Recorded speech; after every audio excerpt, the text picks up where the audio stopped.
उन दिनों की बात है कि एक रोज़ इत्तला हुई साहब कि जोश साहब लखनऊ तशरीफ़ ला रहे हैं। जोश मलिहाबादी, उस ज़माने में जोश साहब की तूती बोलती थी। प्रोग्रेसिव राइटर्स एसोसिएशन जैसे तरक्की पसंद मुसन्निफ़ीन कहा जाता था, उनका एक बहुत बड़े नाम थे वो। उसमें और तमाम लोग थे, मुंशी प्रेमचंद और इस्मत चुगताई और मंटो वगैरह सभी उसके हिस्सा थे। जोश साहब उसके जो थे वो एक तरह से आलमबरदार थे, सबसे आगे चलने वाले लोगों में से। तो पता चला साहब कि जोश साहब लखनऊ आ रहे हैं और जोश साहब के बारे में एक बड़ी बात मशहूर थी कि जोश साहब को सब कुछ बर्दाश्त है पर गलत उर्दू बर्दाश्त नहीं कर पाते हैं। तो सोचिए ये जोश साहब लखनऊ आ रहे थे और उनके इस्तकबाल की जिम्मेदारी मिली मजाज और मुनीश को, दोनों दोस्तों को। अब ये दोनों उन दिनों जो थे एक लड़कपन और तफरी पसंद नौजवान थे।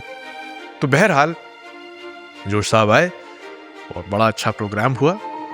और प्रोग्राम के बाद फिर जोश साहब ने किसी साहब के बारे में उनसे पूछा, जब सब लोग बैठे हुए थे, कि भाई वो फला साहब कहाँ रह गए, उनको भी तो आना था। तो मजाज ने कहा पीछे खड़े खड़े, जी वो दरअसल पूना से आ रहे थे, तो ट्रेन जो थी उनकी पूना से।